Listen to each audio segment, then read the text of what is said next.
저게 제가 화두를 꺼내고자 하는 것은 이렇게 우리가 안전이라는 것을 인식할 때 과연 안전하냐, 어떤 것이 안전하냐라고 얘기할 때 보통 우리는 기술적으로 안전한 거는 0.1, 그러니까 그건 10% 정도밖에 중요하게 생각 안 하고요. 이게 심정적으로 안전한 느낌이 와야 된다. 그래서 그게 가중치가 더 크다. 그래서 실질적으로 우리가 안전을 생각할 때 보면은 대부분 과연 우리가 마음속으로 안전하게 느끼느냐, 실제 안전하냐 안 하냐보다도 그런데 좀 많이 주안점이 가 있는 게 사실입니다. 예를 들면은 항공기 같은 걸 보시면은 보통 사람들이 그 항공기는 이제 가끔 이렇게 떨어져 갖고 많은 인명이 죽기도 하는데, 그래도 항공기에 대해서는 기술적으로 굉장히 안전하다고 생각하시고 저 심정적으로도 또 안전하다고 생각하는데, 이게 원전에 대해서는 기술적으로는 굉장히 높다는 거, 그것을 동의 안 하시는 분도 있겠지만 일단은 그래도 높다고 보면 심정적으로는 굉장히 낮게 생각해서 원전에 대해서는 안전성에 대해서 신뢰하는 분이 많이 적은 게 사실이다. 나름대로 제가 포괄적인 원인이 저기에 있지 않느냐. 그러니까 이 심정적 안전에 대해서 우리가 어떤 확신을 가지려고 그러면 이게 어떤 정보가 잘 공개되고 서로 소통을 잘하고 설명이 잘 되고 이렇게 원전 업계하고 시민들하고의 서로 신뢰가 쌓여야 되는데, 그게 부족해서 이런 문제가 생기는 거다. 기술적인 안전은 오히려 두 번째 문제다. 거기에 이제 제 문제 제기가 있다 그렇게 생각을 합니다. 그래서 그런 것들이 현재까지 잘 되어 오지 않았다. 해외의 사례를 보면은 우리나라가 제일 못하고 있습니다. 다른 나라의 원전 운영 국가에 비해서 우리나라가 굉장히 정부와 시민 간에 국민이든 시민이든 어떤 생각을 가지고 있건 간에 정보 공개가 가려지거나 바꿔지거나 축소되거나 가공되거나 이런 것들이 많다. 그래서 앞으로는 그렇게 해가지고는 원전의 안전성을 남이 안전하게 느끼게 할 수 없다는, 절대로. 그래서 그 변화를 원전 업계나 정부가 반드시 인식을 해야 된다. 그게 저 기본 시각입니다. 원전에게 안전에 현안 아시다시피 많죠. 저기 원자력 발전소의 안전성, 과연 아주 심한 그런 상황에서 사고가 발생했을 때 어떻게 되느냐. 그 다음에 또 보리 1호기 같은, 또 월성 1호기 같은 원전을 수명 연장을 하거나 할 때 그걸 어떻게 하는 거냐, 어떻게 수명 연장하고 있느냐, 그 다음에 심각한 사고를 어떻게 대비하고 있느냐, 이런 것들에 대해서 사실 정확히 아는 사람이 많지 않습니다. 그냥 막연하게 알거나 또는 관심이 없거나 이런 사람이 있는데, 또 중요한 것은 이 사용 후 연료입니다. 사용 후 연료에 대해서도 상당히 많은 지식과 정보가 왜곡돼 있다. 정부가 하는 것도 왜곡돼 있고 또 시민이 생각하는 것도 왜곡돼 있는 면이 많아요. 서로가 극단적으로 잘못 알고 있는 부분이, 그냥 많은 정보들이 막 인터넷에서 흘러다니는데 그거 확인되지 않은 정보들에 대해서 믿는다는 것은 그건 국가를 망치는 일이라는 거거든요. 그래서 페이크 뉴스라고 요즘 나오듯이 그 페이크 뉴스 같은 원전 정보에 대한 그런 것들이 막 쏟아져 나오고 있어가지고, 제가 그런 것들에 대해서는 사실 바로잡고 싶은 게 제 생각입니다. 뭘 하건 간에 일단 정확한 정보를 가지고 서로 얘기를 해야지, 한쪽은 속이고 한쪽은 과장하고 이렇게 하면 똑같은 입장이라는 거거든요. 대화를 할 수가 없는, 해결책이 없어요. 그래서 그런 면들을 저는 이제 나름대로 관심 있게 이제 어떻게 해결 방안을 찾아야 되지 않느냐 그런 생각이고, 이게 원전의 안전성의 3요소라는 걸 우리가 생각하면은 후쿠시마 사고를 우리가 떠올리죠. 후쿠시마 사고가 제일 대표적으로 최근에 발생한 2011년 사고가 어떻게 발생했고 그것이 과연 우리나라에 어떤 관련이 있느냐, 이것도 많은 면들이 잘못 알려진 분이 많아요. 그래서 어쨌든 저런 사고가 나게 되면은 200조의 그 비용 손실이 난다고 좀 알려져 있습니다. 그래서 저런 사고는 자주 날 수가 없는 건데 여러 가지가 겹쳐서 발생된 것이다라는 게 제 생각이고요. 이 영어는 넘어가겠습니다. 사고라는 거는 발생을 방지하는 데 의미가 있는 거지, 나고 나서 어떻게 될 것이냐를 따져봐야 그것을 가지고 타당하다고 할 사람이 없거든요. 원전의 경우에는 사고가 나지 말아야 됩니다. 안 날 거라는 확신을 줘야지, 나더라도 괜찮다고 정부에서 얘기하는 방식은 그건 이미 의미가 없는 겁니다. 그러니까 뭐냐면은, 부산 시내가 제가 최근에도 그 원전의 아주 많이 우리나라에서 후쿠시마 같은 사고가 났을 때 그럼 우리는 어떻게 되겠느냐, 그거를 설명하는데 아주 기가 찼습니다. 뭐냐면은, 이 인구가 이렇게 많은 지역에 굳이 10개나 그렇게 가까이 지어야 될 이유가 뭐가 있느냐, 전 세계 유례 없이. 그 이유를 설명하는 사람들은 이쪽에서는 확률이 낮다, 정부에서는. 그래서 우리 시민단체에서나 일반 시민들은 그렇게 느끼지 않거든요. 그 차이를 누가 줄 겁니까? 이렇게 믿거나 말거나 식의 추진하는 것은 시대에 맞지 않는다는 거거든요. 그래서 그거는 일단 출발점이 틀렸다는 거죠. 사고라는 거는 막아야지, 발생을 안 해야지. 원전 사고는 절대 나서는 안 된다. 발생 후에 뭐 어떻게 된다, 뭐 방제를 해서 대피를 하고 뭐 어쩌고 저쩌고 해갖고 괜찮다고 설명해주는 거는, 그걸 듣고 싶어하는 사람이 아무도 없다는 거예요. 그거 갖고는 설명할 수 없다는 거를 정부가 알아야 된다는 거예요. 원전 업계도. 자, 원자력 발전소가 종류가 여러 개가 있는데, 이게 원자로마다 사실 다 같지가 않아요. 뭐 안전성이 다르다기보다도 일단 특성이 다르기 때문에 일반화되기가 어려워요. 일반화되기가. 그게 무슨 얘기냐면은, 저기 위에 PWR이라는 거는 우리나라가 대부분 갖고 있는 가압 경수형 원자로거든요. 요거는 미국에서 1979년에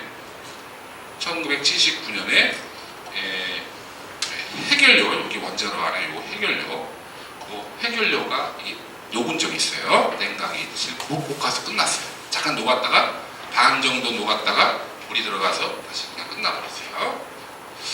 거기 이제 한번 발생했던 거고요. 그 다음에 이게 후쿠시마에서 났던 거는 이게 비등형 원자로라는 거예요. 비등형 원자로는 후쿠시마의 다이치 원전 수소 폭발을 일으켰던 그 원전은 이 경수로하고 상당히 달라요. 다른 거는 좀 이따 설명하고요. 그 다음에 러시아의 RBMK라는 거는 체르노빌 원자로도 그거는 원자로가 폭발했던 거예요. 원자로 자체가 폭발했어요. 원자로에 들어있는 해결료가 폭발했죠.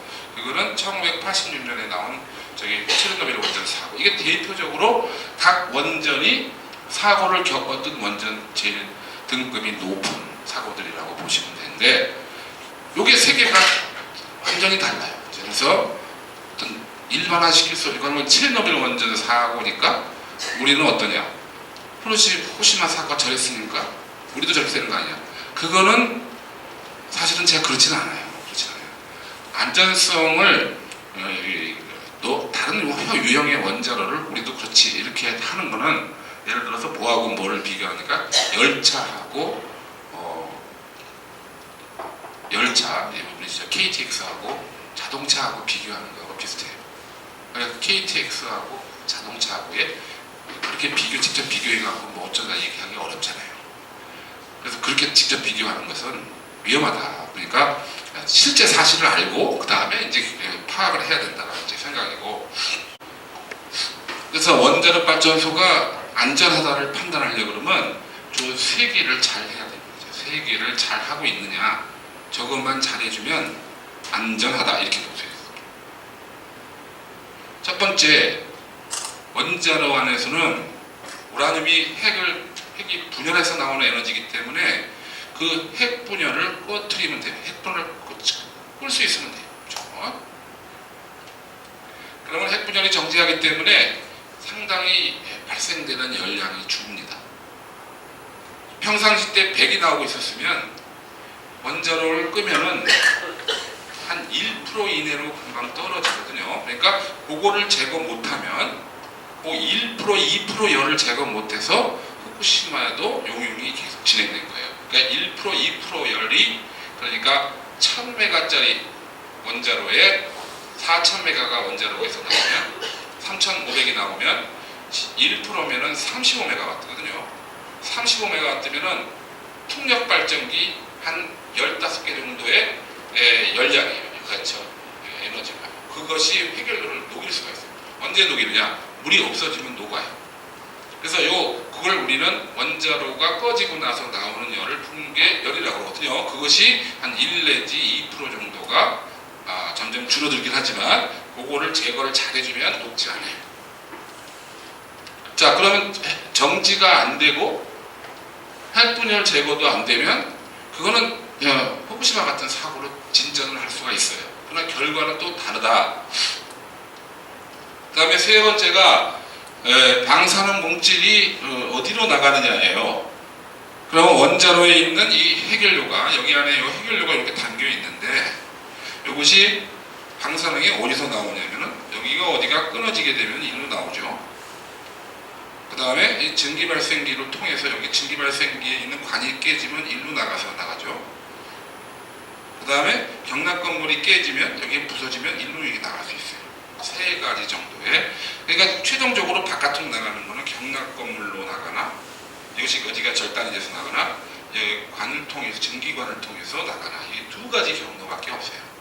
방사능이 나갈 수 있는 누출 경로는 이 두 가지가 잘 돼 있느냐를 봐야 되는 거예요. 이것이 굉장히 신뢰성이 높고 그러냐가 판단 기준이 된다. 그렇게 보시면 되겠습니다. 그러면 사고라는 것은 어떻게 진행이 되느냐? 사고라는 것은 보통 원자로를 냉각하는 물이 없어지거나 전기가 없어지면 외부에서 원자력 발전소도 전기는 외부에서 오는 전기를 쓰거든요. 외부에서 오는 전기가 없어지게 되면 각종 펌프랑 모터가 안 돌아가기 때문에 냉각을 못 시키죠. 그래서 이 두 곳이 발단이 되는 거죠. 그래서 냉각제가 문제가 되는 것은 우리 아까 말씀드린 미국의 TMI 2호기가 냉각제가 상실되는 사고였어요. 그 다음에 후쿠시마 사고 같은 것이 전원이 상실되는 사고입니다. 체르노빌은 워낙 그거는 특별한 거라 제가 넘어가고요. 그 다음에 이러한 사고가 났을 때 안전 설비가 잘 작동되면 그냥 안정화가 돼요. 여기까지 요렇게까지가 설계의 기준 사고라고 해요. 설계 기준은 여기까지 설계를 대부분 해놨어요. 그러니까 그 나머지에 대해서는 설계적으로 자동으로 되질 않아요. 수동으로 해야 돼요. 수동으로. 그러니까 매뉴얼이 필요하겠죠. 매뉴얼이. 만약에 여기에서 원자로 정지가 안 되잖아요. 여기는 원자로 정지가 된 거예요. 원자로가 핵분열이 꺼진 거고 원자로 정지가 안 되면 다른 수동으로 정지시킬 수가 있어요. 그래도 안 되잖아요. 그러면은 이쪽으로 넘어가게 돼요. 위험한 거예요. 만약에 추가 정지가 되면 여기까지가 뭐냐면 설계 기준 초과 사고예요. 만약에 설계 기준을 넘어갔다고 하는데 여기까지는 실제적으로 설계로 되어 있다. 그러니까 자동차로 얘기하면은 브레이크가 여러 개 있잖아요. 다 원래 당연히 있어야 되잖아요. 그 브레이크 같은 거를 저렇게 작동하는 브레이크 작동으로 해서 내가 차를 세울 수 있는 거기까지가 설계 기준 사고였거든요. 근데 자동차 같은 경우 브레이크가 안 들었다. 그러면 매뉴얼을 만들어 놨죠. 만약에 브레이크가 안 들 때는 어떻게 하세요라고 이렇게 뭐 신문 방송이나 이런 데서 자동차 회사에서는 그거 안내 안 해주죠. 급발진 사고가 나면 어떻게 하세요? 이런 거 얘기 안 해주죠. 그것이 바로 자동차의 설계 기준을 넘는 사고가 돼요. 그거는 자동차 회사가 책임을 안 해줘요. 그렇죠? 그것 같이 똑같은 원자로 이 원자로도 중대한 사고로 진입하는 것은 이것이 실패했을 때 이 TMI 사고나 체르노빌 사고 같이 해결료를 냉각이 안 되는 그런 상황으로 전진한 것을 발전소가 설계적으로 대비해놓고 짓지 않았어요. 지을 때. 근데 그 이후로 저런 사고들이 발생하니까 대비책을 추후에 만들어놨어요. 그게 두 가지인데 그것을 대체하는 안전 설비라는 게 바로 중대사고 대처 설비예요. 이거는 짓고 나서 나중에 보호 장치를 별도로 달아놓는 거고요. 그 다음에 뭘 했냐면 사고를 관리하는 매뉴얼 이런 것을 2개를 준비하는 것까지를 대비하고 있다가 대비하는 와중에 11년에 후쿠시마 사고가 발생했는데 그 나라의 일본의 그 동경전력의 준비는 어땠느냐? 이것도 없었고 이것도 없었습니다. 일본의 경우에 저것이 없어 놓으니까 대비책도 없었죠. 왜? 저것이 필요한 정도의 그런 사고. 그러니까 뭐냐면 쓰나미에 의해서 물에 의해서 발전기가 고장나서 원자로가 녹는 사고가 날 것으로 생각을 안 했기 때문에 저 2개를 갖고 있지 않았습니다. 그래서 사고가 커지게 된 거죠. 사고의 등급은 보통 아시는 분도 계겠지만 1등급에서 7등급까지 이렇게 심각도에 따라서 분류를 합니다. 심각도에 따라서 1등급부터 0등급부터 7등급까지. 그래서 7등급이 최대의 사고인데 여기 써있죠. 후쿠시마, 체르노빌 이 2개 원자로가 7등급 제일 높은 사고로 기록이 되어 있고요. 그 다음에 미국에서 경수로에서 발생한 것은 5등급으로 분류하고, 이것은 뭘로 판단하냐? 방사능이 외부로 나간 양을 갖고 판단합니다. 그래서 그것이 이제 판단 기준으로 되어 있고요. 여기 그림으로 보면은 역대적으로 6 내지 7, 그래서 5라고 그러면은 결과가 좀 범위가 넓은 거, 그 다음에 6 정도는 심각한 정도, 그 다음에 7 정도 되는 것은 과도한 정도라, 이렇게 우리말로 얘기하면 메이저라고 하는데 굳이 얘기하면 뭐 과도한 사고 이렇게 얘기할 수 있겠죠. 그래서 여기 보면은 여러분이 알고 계시는 후쿠시마 사고 잘 알고 계시는 요거 외에 체르노빌이 러시아에서 여기 7등급이었죠. 그 다음에 미국의 3마일 아일랜드 여기 7등, 5등급 이렇게가 있지만 그거 외에도 과거에 있었습니다. 예전에 5등급 이상은 캐나다 중수로에서 초크립을 개발하는 기관에서 1958년에 원자로 개발 단계에서 5등급 사고가 난 적이 있고요. 그 다음에 영국도 57년에 다 원자로 초기 개발 단계에서 또 여기도 5등급이 난 적이 있고요. 그 다음에 러시아도 57년에 6등급이 난 적이 있고요. 다 보면은 요 56년, 57년, 58년이 상용 원자로 개발 단계의 연구용 원자로들이 사고를 낸 겁니다. 그래서 이것이 5 내지 6등급을 기록했고, 실제 대형 원자력 발전소에서 발생한 사고는 여기 나와 있는 5등급짜리 3마일랜드 여기 발생. 그러니까 과거에는 6등급 초과하는 것은 없었죠. 이게 언제 1986년 이후로는 6등급을 초과하는 것이 없었는데 2011년에 후쿠시마가 7등급을 기록하면서 2건의 7등급 사고가 발생했다라는 것이 이제 사실이고요. 그 다음에 방사능은 어떻게 나오느냐? 이런 사고가 났을 때 만약에 방사능이 심각한 수준의 방사능이 띄고 있다 그러면, 만약에 방사능이 원자로에서 이렇게 방사능 구름이 나오잖아요. 그러면 이것이 위에 달린 샤워기 같은 스프레이가 있어요. 스프레이 아시죠? 우리 이렇게 물 뿌리는 거예요.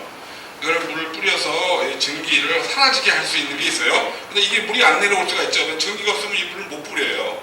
그러면 저 방사능 물질이 증기와 함께 과합을 시켜서, 만약에 이런 정도의 과합 10기하까지 올라간다 그러면 이렇게 이거는 방사능이 없겠죠. 왜냐하면 이건 실험을 증기를 한 거니까. 근데 실제 사고라면 방사능을 띠고 있는 방사능이 요 틈으로 이런 식으로 분사돼서 외부로 방출될 수 있겠죠. 만약에 10기하까지 올라간다 그러면 경락 건물이 10기하까지 올라가느냐 안 올라가느냐가 관건이에요. 사실 사고 시에 우리나라 경락 건물이 그것이 확인되어야 된다. 근데 많은 경우 거기까지 올라가기 어렵다는 게 이제 끝에 있고요. 이게 여기까지가 이제 사고 났을 때 원자력 발전소가 어떻게 사고가 진행되느냐를 보여드렸고,